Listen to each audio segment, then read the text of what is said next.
ezingena ngoku zithi uProfesa Eric Msawenkosi Kabuthelezi uthe wazifumanela iwonga elikhulu as Influential Businessman of the Year.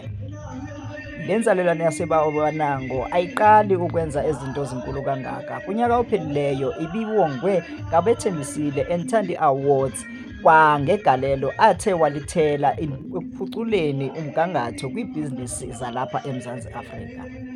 Sixolise kakhulu ngevidiyo ubaba uMthelezi, sizawuphinde simbambe futhi asixelele ngokubanzi ngeli wonga athe walifumana.